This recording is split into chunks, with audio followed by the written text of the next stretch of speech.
Maybe it's easier to tell you who we are not than to explain who we are. So let's start with consulting. Even though we do a lot of consulting work, we do not see ourselves as consultants in the traditional sense of outside organization or company coming in, assessing a problem or looking at the business challenge, coming up with a solution, saying, here's the solution, c'est la vie, and good luck, and then they leave again. We don't do that, and there's a reason for that. We know that between 50 and 80% of change initiatives fail, and when we're trying to figure out why they are failing, we realize that finding the solution is not causing the change. It is the assimilation of the solution that will cause change. If you come to me and you're struggling with your weight a little bit, you say, Kobus, as an outside consultant, can you give me a solution, help find a solution to lose weight? I'll go like, yeah, I can do that.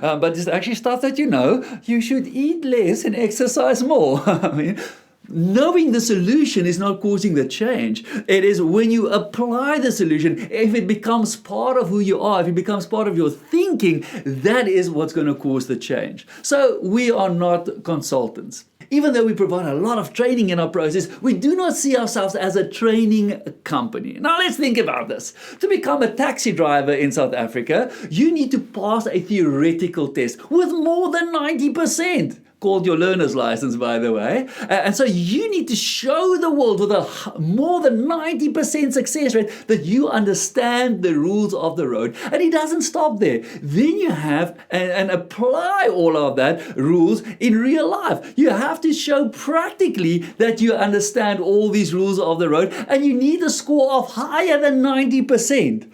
All taxi drivers in this country, they are so well trained, and yet it doesn't seem that it affects their behavior as to how they drive. You see, training is a great way to share information, but there's something missing in training, and that is, how does it change the way we do things? How does it change the culture?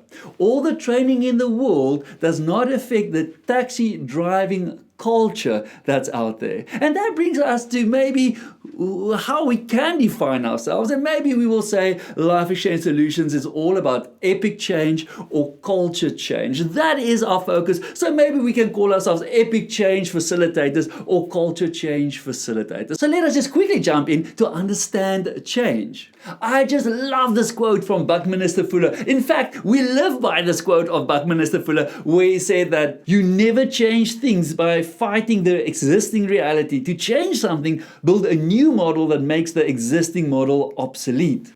Now, when we start thinking about change, it seems like there are 8 different ways of understanding change. There are 8 different change variations. So we talk often about CV1 or CV2, change variation 1 or change variation 2. Let me quickly take you through them. So CV1 is all about fine-tuning. It's making small tweaks to the process. It's maybe changing the color of something, getting new uniform. That was what we call CV1. Now, normally if CV1 doesn't work, people move over to CV2, and CV2 is all about reshuffling the deck. It is maybe if we put this person in that position and that team into that team and maybe add something to this team, let's just reshuffle a few things. Maybe that will cause the change that we want. Now, if that doesn't work, people normally move to CV3, which is all about upgrading, better systems, better technology. Maybe if we have a new biometric system or a new checking system or new software, or, maybe then this change that we want will take place. If that doesn't work, often after all these upgrades, people go to CV4, which is going back to basics. Let's just get back to basics. What is this business really about?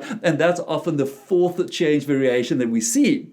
Now, the 5th change variation is about stretching up. It is to how people think outside of the box, and that's often where consultants come in, right? So they will say, hey, let us from an outside perspective help you to think outside of the box. But what is the problem when a person thought outside of the box? Well, they get back into the box.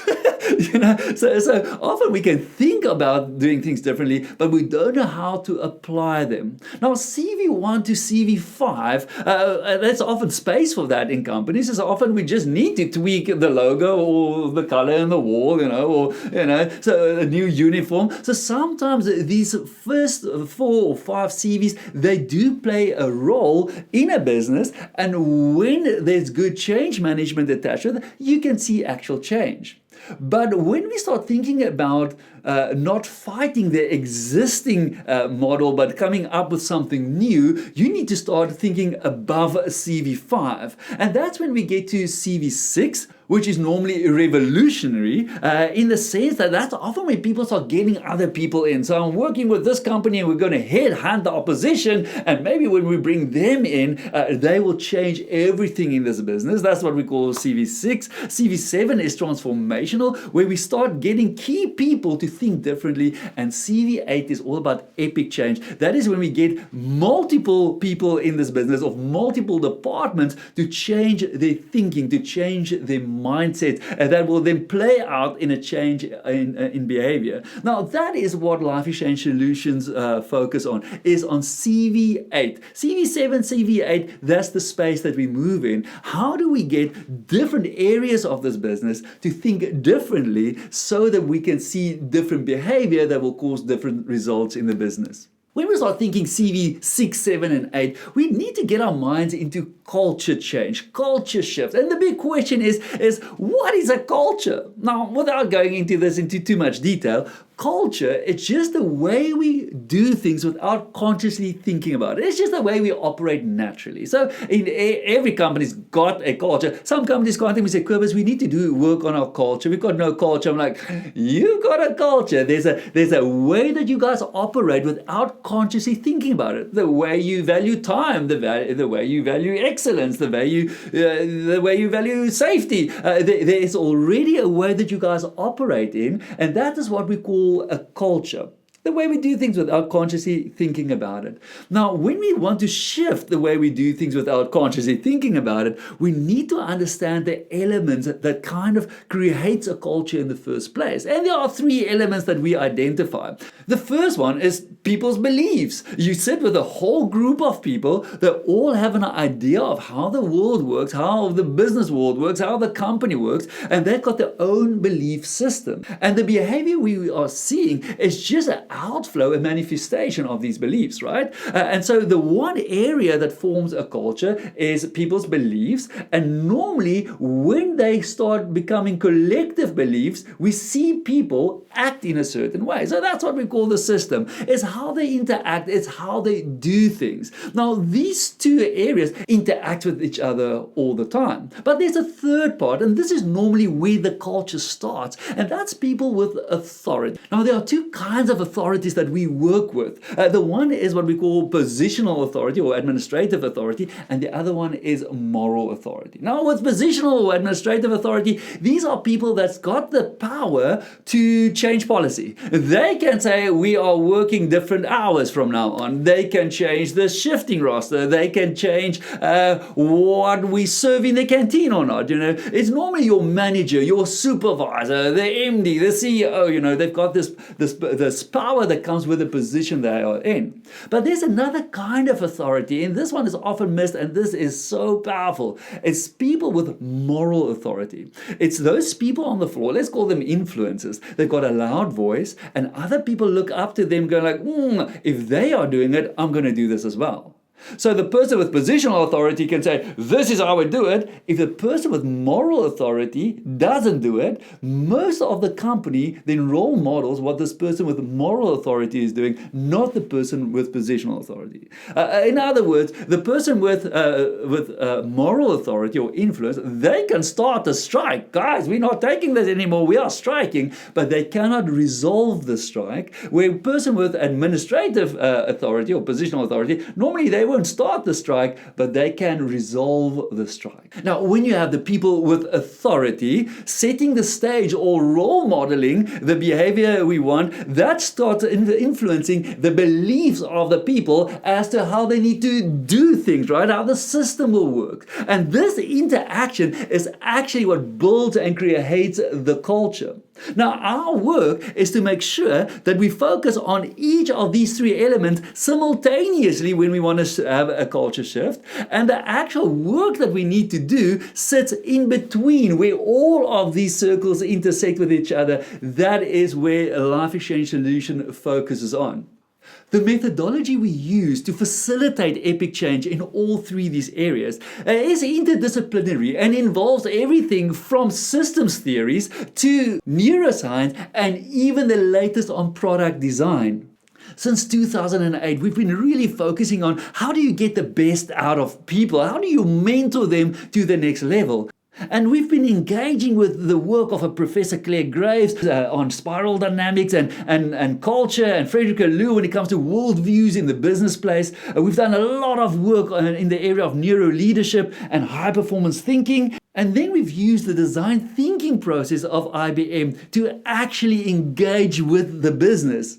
Now, the first phase of our process is all about exploring and readiness. This is the space where we want to spend time with the business to understand the business better. We want to dance with the system to see what interacts with what and how does it play out. Another part, and most likely the most important part, is for people to start trusting us, to build rapport with people. We do not want people in future sessions that feel they have to be there because the boss says so. We want people to start believing that some great change is happening and they want to be part of it. So a big part of our first phase is to understand the business and get the business to start trusting us and wanting to be involved in the process. And normally that takes about 4 to 6 weeks. And we have all sorts of different methodologies, some fun workshops that we do, some community cafe style interaction with some people. We need to start identifying who are the influencers, who are the people with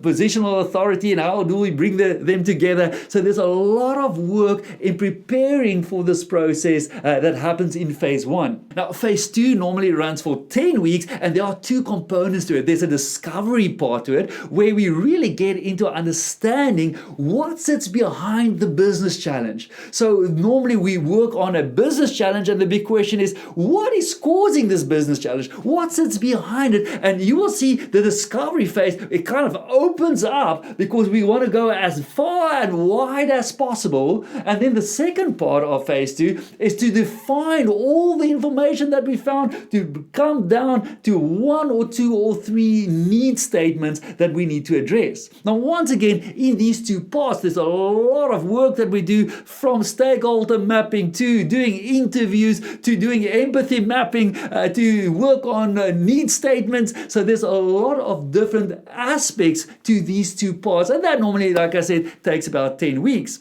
Then we go from this need statement, this problem that we're now going to resolve, we go into an ideation phase, and once again that opens up wide because we want to get ideas from the people with positional authority, with moral authority, the person on the floor. We want to get as many ideas as to how we will resolve the need statement, and so we go far and wide, and once again we've got different ways of doing that. And then we take all of these ideas, and what we want to do is we want to start bringing them together to get to actually 1, 2 or 3 actual solutions that is realistic, that's doable, that we can start testing. Now, up until this point, it's very clear how your timelines run because it's kind of a set process that we follow. But then in phase 4, we go into the testing side of things, and that's where it's very difficult to predict what it would be like, because maybe we are just testing a very simple small idea to see what the impact would be, or maybe we are testing 3 different ideas and they're kind of big bets. It's kind of things that we really need to implement. It's going to take a lot of time. So phase 4 can range between 4 weeks and maybe even 12 weeks. We don't really want to go far over 12 weeks, and you also want to be very clever as to what are we testing. Are we actually testing the impact that this idea will make? Because maybe the impact will only come in a year's time? Or are we just testing the implementation of it? Are we testing how people respond to it? So in the testing phase, there's a lot of thinking going on as to what are we testing and how are we testing it. And then after testing, we go into phase 5, which is all about the rollout and the change management component of the process. And this is a crucial part of the process, because your solution doesn't matter if it's not going to stick, if it's not going to be sustainable, if it's not going to be applied. And the change management component is all about how do we make sure that this becomes part of the business, that this is being assimilated. Now, the whole process then, from start to end, takes no less than 12 months. Maybe if the stars align and, and the wind is blowing in your favor and everybody is always on time for every kind of session that we do, maybe you can do it shorter, maybe 10 months, but normally 10 to 12 months. But if we really think about effectively applying, if we really think about rolling this process out and making sure that it sticks, we are thinking about a 12 to 15 month period. And sometimes it even takes longer. It all depends on the solution that's been decided on. So that's our process in a nutshell, and that's how we cause culture change or epic change in companies.